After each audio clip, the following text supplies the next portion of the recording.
You can use this QR code to follow along if you want to. Slides are available.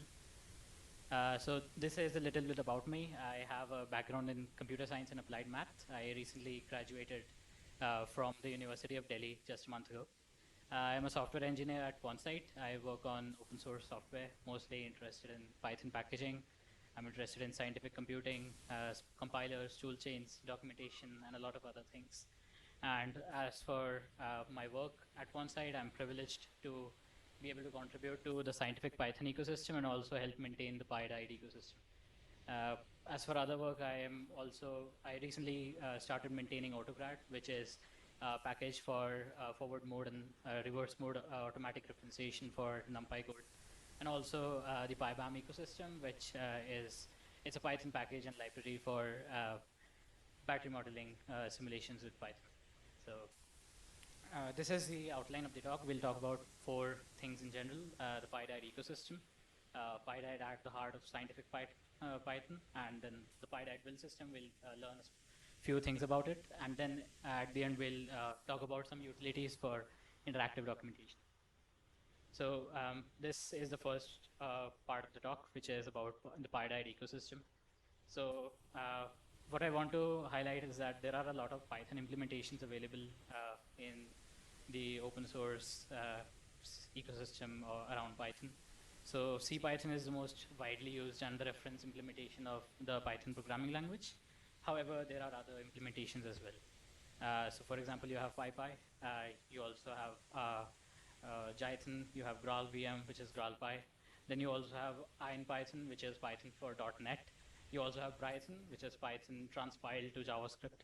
You have MicroPython for embedded devices, and also Rust Python. There's also another Python implementation, which is Pyodide. So about Pyodide, it's CPython, which is cross-compiled using the mscripting toolchain to WebAssembly. And what I want to stress about here is that it's not just an implementation, it's also a distribution in itself. And I'll be highlighting what this means in the next slides. But the idea is that because it's compiled to WebAssembly, it runs on all browsers. For example, Chromium derivatives, Google Chrome and regular Chromium and other browsers that are based on Chromium, on Firefox, on Safari, and even on Android and iOS if you want to try that. The implementation does differ a bit, but it should most likely work. It also runs in JavaScript runtimes, so WebAssembly code can be executed in Node.js and Bun and Dino and other JavaScript engines. So this conforms to the paradigm of write once, run anywhere. This is commonly associated with like the Java ecosystem because, you might know about it. I'll give a small brief about it in the next slides. So WebAssembly and mscripting, I'll give a small introduction to it. This is like a quick recap for the people who know about it, and a small introduction for those who don't know about it. So WebAssembly is a binary format for a stack-based virtual machine where it's more intended for a compilation target that compilers can target, create binaries for.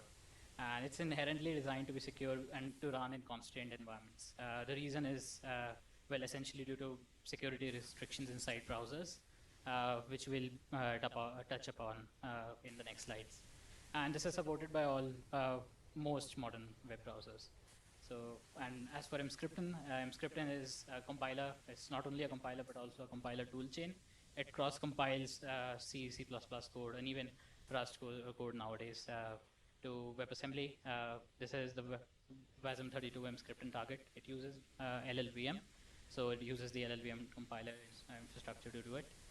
So it provides an entire tool chain for doing this, including a compiler and the linker and build utilities for that, so that you can interact with build tools such as CMake and Make using mscripting and configure things like environment flags and environment variables and so on. So the essential idea is that it provides a compiler called EMCC, which acts like a drop-in replacement for GCC. So you can replace all your commands with EMCC, and it should most likely work, unless you are trying to do something special. So yes, it's not Java yet. So yeah, WebAssembly is a cross-platform runtime, but it's not at this stage right now. So yeah, there's a slight meme as well. Of course, Python were to run on 3 billion devices, we would have such an utopian society. However, we don't. We have to live with Python that runs just inside the browser, but that's okay for us. So, well, uh, Pyodide is not only the only implementation of Python that runs inside WebAssembly, because Rust Python, which is based in Rust, can also be compiled to WebAssembly, because Rust can compile to WebAssembly as a compilation target. So you can run Python programming scripts inside the WebAssembly runtime, but Pyodide can make use of CPython extension modules. This use case is limited for Rust Python because it doesn't, well, I mean, it doesn't support CPython extension modules that well. So this is like what I'm trying to emphasize. It's not just Python and WebAssembly. So like this is a small pictorial representation of what Pyodide represents. So this is CPython. It also has a Python JavaScript foreign function interface, and a very strong one at that. So you should be able to exchange data between Python and JavaScript inside, and also manipulate the DOM and things like whatever you do inside web development use cases. I'm not a web developer, so I don't know much about it, to be honest. So you also have glue code. This is generated using Emscripten and LLVM. So Emscripten provides these functionalities for you. And what this provides you is that WebAssembly is also being, like you can also access it through a JavaScript standard library. Those functions now, they are offered using Emscripten. And then CPython also contains a lot of scientific Python libraries, which you can see here: NumPy, SciPy, scikit-learn, pandas, matplotlib, and so on. And Pyodide has a lot of has a support for a lot of packages. So right now we have 225 packages and essential low-level libraries.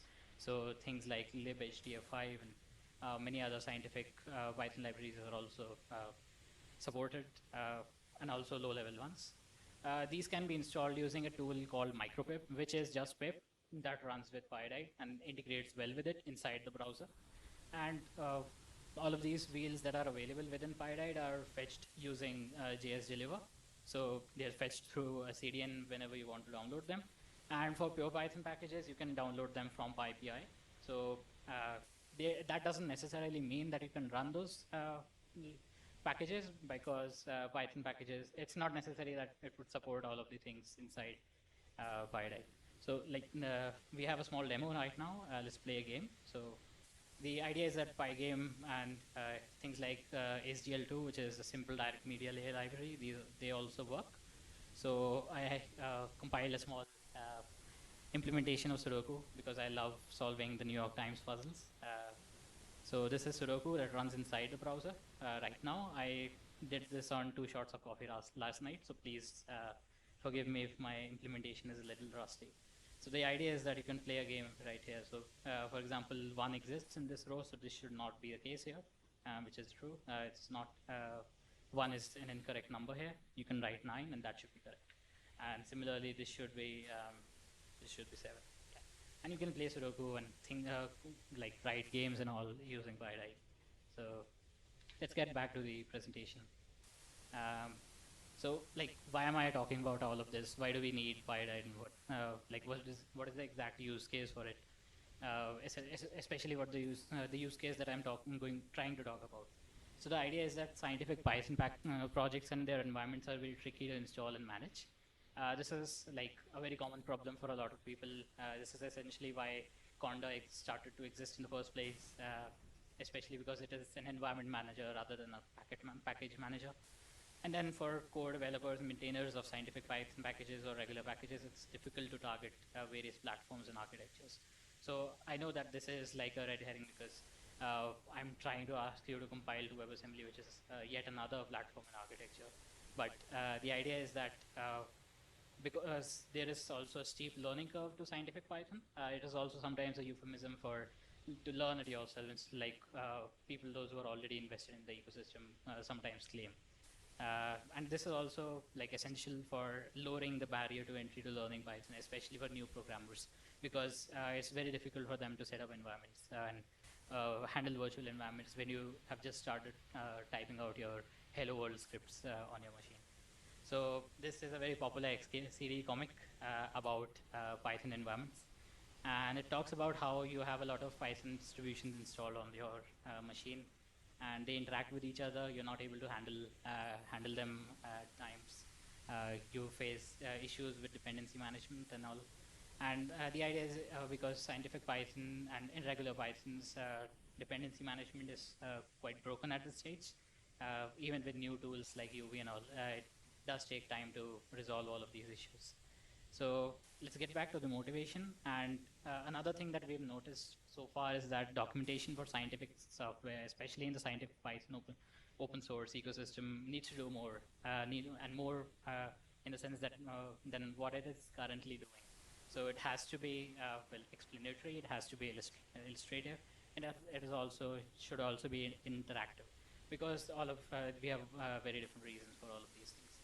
And this is taken from the diet access model for documentation. Uh, it's like it means across arrangements. So you can divide documentation into 4 major rubrics, and then what we want to emphasize on here is the explanation part, the understanding part.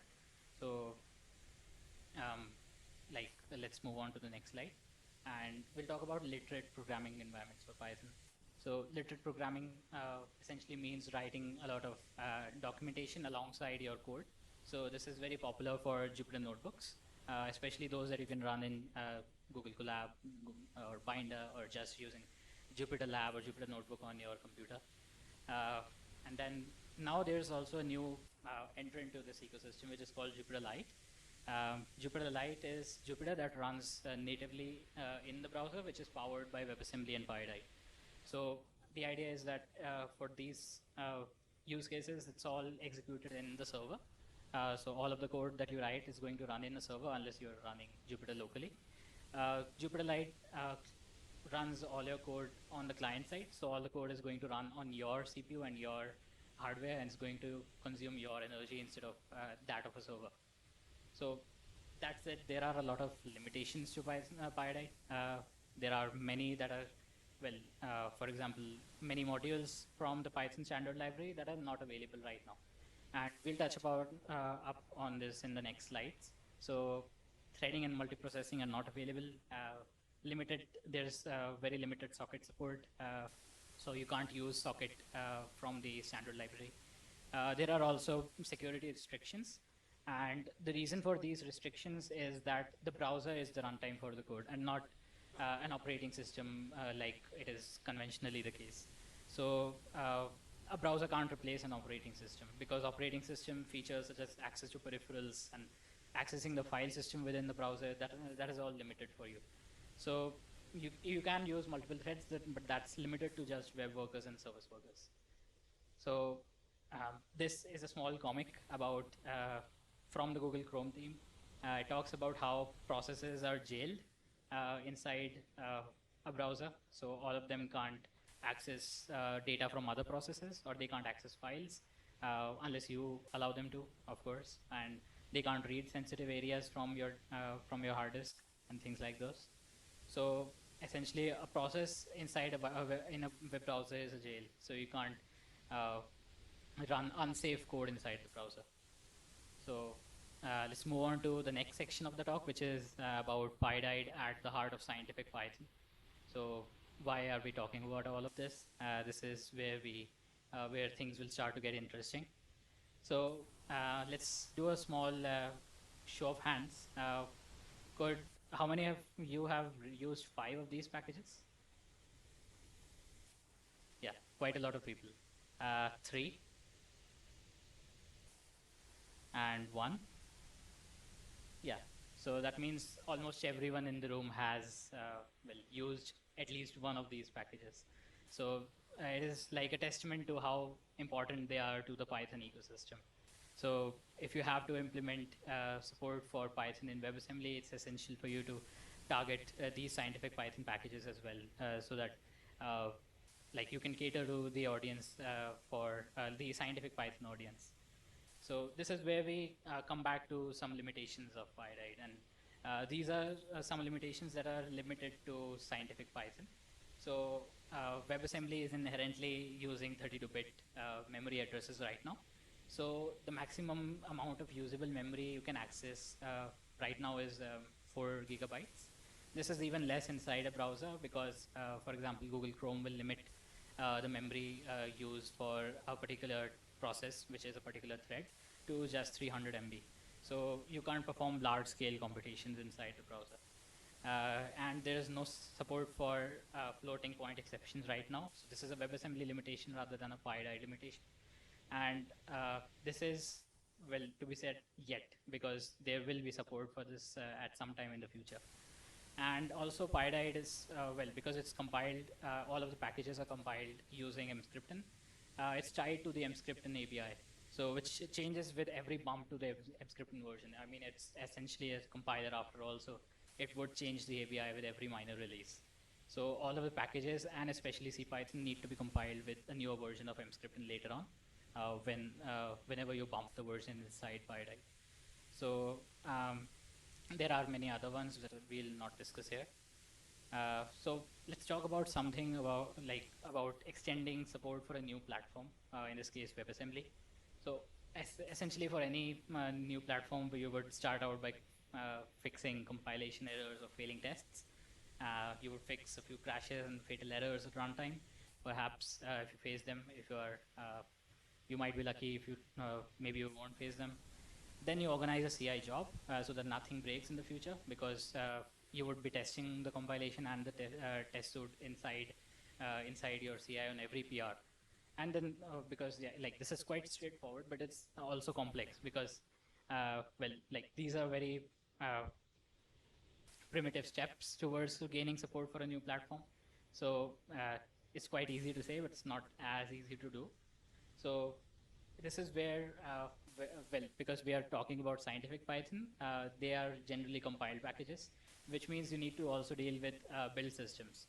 And build systems are essentially tools that like interact with the compiler and generate binaries for you and help distribute or package up your code for you. So how would you structure a Pyodide CI job? Like as I mentioned, it's quite easy to say, but you would start and then you would check out the source for the repository that you have, for example, a scientific Python package or any Python package. Then you would set up Python and Emscripten to be able to compile uh, the package compile code in whatever language it is. And then you would invoke this tool called Pyodide build. So Pyodide build, I'll talk about it in the next slide. And then you would install Node.js as a runtime for WebAssembly, and then you would run the tests for your package inside CI, and that should be most likely it. So this is essentially going to build your package out of tree. So it's going to do it in your own CI as opposed to building it inside Pyodide's repository. And then you can run test suites using PyTest or any other regular test runners that you might have, unit test, for example. So about the Pyodide build tool, it's a standards compliant distribution builder. So it's mimics PyPA build. PyPA is the Python packaging authority. It authors a lot of tools for building source distributions and wheels for Python packages. And it's set to become the canonical tool for building source distributions and wheels sometime in the future. So Pyodide build, the Pyodide build command would build a wheel for you. And then for pure Python packages, this is essentially the same because you're not going to compile any code. So you can just install pip build using pip and run Python and build. That should build a source distribution and a wheel for you. There are some special utilities within Pyodide build that help setting up a cross-build environment. A cross-build environment is essentially what you use to cross-compile, or in this case, to trick a scientific Python package or any source code to be able to so that you can cross-compile it.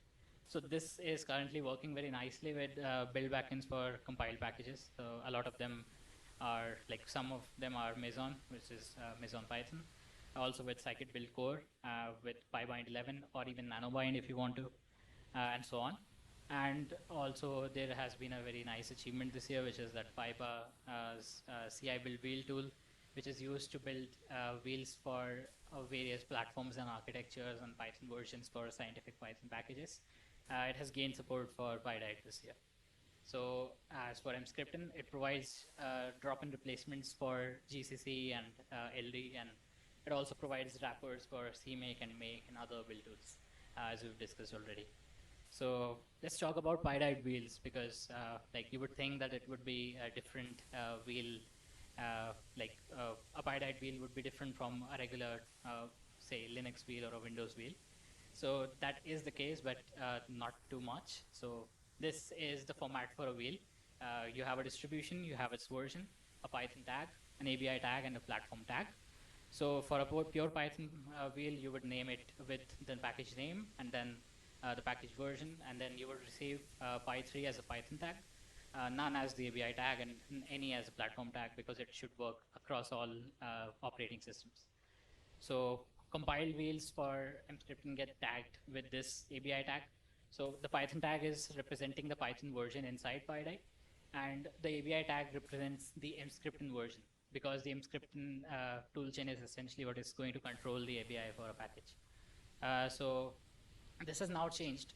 We have now changed it to Pyodide, say for example 2024-0, to reflect the current year and build number, because like mscripting does change the ABI, but it is essentially us that are like who are packaging all of these packages and libraries. So because they have the mscripting ABI in the wheel tag, platform tag, they will contain mscripting compiled shared objects. So we can see an example from the SciPy ODR module. We won't get into the details of it, but it's used for orthogonal distance regression. Even I don't know exactly what that means, but so this is a Linux wheel. You can see that it contains a shared object, and the shared object here in this case is an ODR pack Linux gnu.so. This, for example, this for a WebAssembly wheel. This is labeled with the WASM32 mscripting shared object. So how do you differentiate with these between these shared objects? Because like you would assume that they are like, of course, they're compiled with the same, um, compiled with different tool chains. But what if you were to rename them? That is where the magic number comes into play. So in the header section for a shared object or any object file, you have a magic number which is used to validate the binary. And in this case, Linux binaries are ELF binaries, and mscript and compiled shared objects are WASM binaries. So they contain \0 ASM inside the header section. So there are some troubles with the linker right now. So let's talk about that. And this is something that I faced during packaging a lot of scientific Python packages. Not a lot of them, but at least some of them. So there is a problem with Fortran code right now. So Fortran compilers that can compile to a WebAssembly target are very nascent right now, which means that like there are two of them, which is flang and lfortran. And there is no support for compiling to WebAssembly as a target for conventional compilers such as GCC's gfortran or any commercial ones such as those from Intel. So for example, to build SciPy, which contains a lot of mathematical algorithms using written in Fortran, especially in very old Fortran. It used to be called punch card Fortran back in the day. You must use the F2C build tool, the F2C compiler, to convert all of the Fortran 77 code to C code, and then you would need to compile all the C code to WebAssembly. So this creates some problems. So for example, due to language specifications and the like, Fortran libraries such as LAPACK have to be patched extensively for them to be able to compile to WebAssembly and then run successfully, and then to be linked against other Python extension modules. So such problems with OpenBLAS, like BLAS libraries, like basic linear algebra, subsystem programs, and LAPACK libraries are very common in SciPy, because they are used in SciPy to achieve like warping setups for linear algebra operations. So one of these that we face sometimes is that function signature mismatches. And these are sometimes easy and sometimes difficult, but they're always tedious to fix. And these are either caused by incorrect code or bugs inside F2C or wrapper differences, or sometimes even bad Fortran 77 code because no one maintains it anymore. So, and the reason why these are a problem is that WebAssembly, because it runs inside the browser, it has strict runtime guarantees. and something that would raise a warning at compile time with a conventional compiler such as GCC or Clang, that is an error here at runtime. So it creates a lot of problems because you are like compiling things and they compile successfully, but they don't run. So it happens when you try to instantiate the WebAssembly module and not when you compile it. So it could happen due to different return types or different number of arguments between functions. And these raise fatal errors in Pyodide, and there are a lot of errors, such errors in SciPy right now that we need to skip when we run the tests. So for example, this is like a function pointer defined with two inputs, two I32 inputs and one I32 result. Whereas you would get to see things like the function, the symbol to the pointer is like going to ask for three inputs. And then you would need to go into the SciPy source and then patch it and then fix the function signature for whatever, wherever it's defined. Maybe it's inside a BLAST signature inside some very old Fortran code that not a lot of people understand. So like there are some troubles, but essentially let's culminate the talk and talk about why this helps. We have now come, like, we are now at the stage where we talk about interactive documentation. So like there are a lot of benefits to interactive programming. So for example, you can execute code in real time. You can run code examples directly inside the documentation. And then that creates an immediate feedback loop because you don't need to copy, for example, any code inside the examples and run it on your system. And then you need to like go back to the documentation website where you're looking at things. So this is very good for learning and experimentation, and also it becomes like a game changer for scientific Python libraries because you can like assemble this ecosystem around WebAssembly and perform the magic right inside your browser, and it improves the learning experience for users, and especially for new users who are not very comfortable with Python. It could be a beginner, like they could be beginners or maybe researchers who are not like as comfortable with writing Python, but they know other languages and the like. So another thing that is now the case is that the NumPy and SciPy docs are now interactive. For the NumPy docs, they are in an open PR that has not been merged yet. Yes, it's my PR, but I can definitely show this. So for example, well, this is my own website where I've deployed the NumPy documentation. And this is the source for the NumPy fast Fourier transform.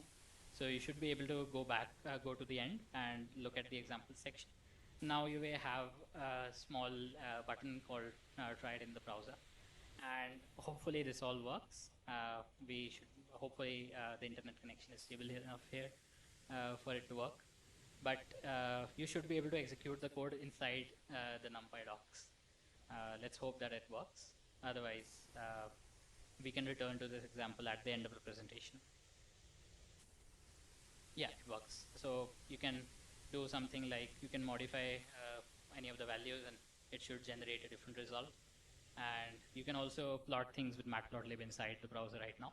So it should create a plot for a fast Fourier transform as you would expect. So that's great. Let's get back to the presentation. So how is all this working? So this is working through JupyterLite Sphinx, which is an amalgamation of JupyterLite and Sphinx.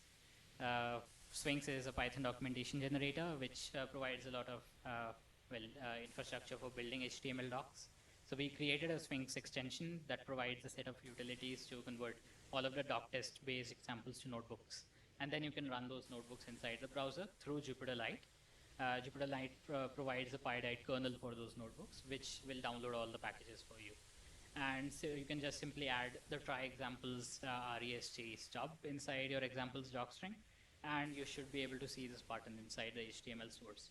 So if we go back to this place and we were to look at the console, we should be able to see that it loads all the packages right now, and it took a lot of time. So like, of course, it is not used for like necessary for performance critical use cases, but you should be fine if you want to just run a few docs examples interactively. And then you can just install it with pip install JupyterLite Sphinx, and you can install the Pyodide kernel. And that should be it. You should be able to, like, you can just configure your Sphinx documentation and that should work. There's also another kernel which is Jupyter Zeus. It works with mscript and Forge recipes. mscript and Forge is a distribution similar to Pyodide. Uh, so we have tried it out already. Let's talk about some future things to do. So because all the code inside the docs example that I showed took up some time, what we want to do is that we want to build smaller wheels for packages. And that could mean removing, stripping out test suits from packages and any unneeded files. For example, if you're bundling, say, the docs inside your wheel, you should not do that. That's not necessary. This is essentially like especially useful for bandwidth preservation and for those who have throttle connections, so that you can get them a smaller download. And then we also want to do like implement interactive documentation for many more scientific Python projects, not just NumPy and SciPy. This would likely happen through a spec document. In this case, spec is scientific Python enhancement proposal. And then we also want to implement build farms for Pyodide so that people can manage their own recipes similar to CondaForge. And lastly, enhance support for Pyodide across scientific Python projects. Here are a few projects that use Pyodide that I'm inspired by. So for example, Marimo. Marimo provides reactive Jupyter notebooks that can be deployed as WebAssembly data apps. There's also PyScript, which uses Pyodide as like a framework for Python web applications. It also uses MicroPython, but we won't get into it here. There's also PyCafe, which is a platform for sharing and running Python browser applications. And also PySheets. PySheets is a powerful Pythonic spreadsheet UI that runs inside the browser. So you can try it out right now, and it should work all using Pyodide. There's also another one that we've already talked about, which is mscript and Forge, which is like CondaForge, but it provides recipes for packages that are compiled using the mscript and toolchain, as we have discussed. So it provides support for WASM32 mscripton as a compilation target. So if you want to look at more, you can go to the Pyodide website and look at related projects. And this is a very small diagram of the ecosystem right now. We have discussed all of this inside the talk. CPython gets compiled to Pyodide using LLVM and Nscripton. Pyodide is used in documentation utilities. Pyodide provides all these packages for you, which generate WebAssembly code, and you can run it inside the browser. The documentation utilities use all of these packages because they are the documentation. Like, of course, you would contain the package if you're having documentation for it. So there are a few takeaways from the talk, which are that Pyodide has opened a lot of possibilities for Python running in the browser. We also discussed some nifty things about the Pyodide build system, not in detail, but you can meet me in the hallway if you want to have a greater discussion on this. And also that we discussed that interactive documentation benefits everyone, from beginners to experienced users. And we have discussed in brief on how to set it all up, so please carry the legacy forward for scientific Python packages or your own packages if you are authors of them. And there is a lot of ongoing work to improve both the Pyodide build system and the scientific Python ecosystem in Pyodide. So if you are interested in adding your package as a recipe, or if you're just interested in contributing to Pyodide, you can just reach out to us on the GitHub repository, and I'll happily help you out as a Pyodide community member. Thanks for your time. Thank you.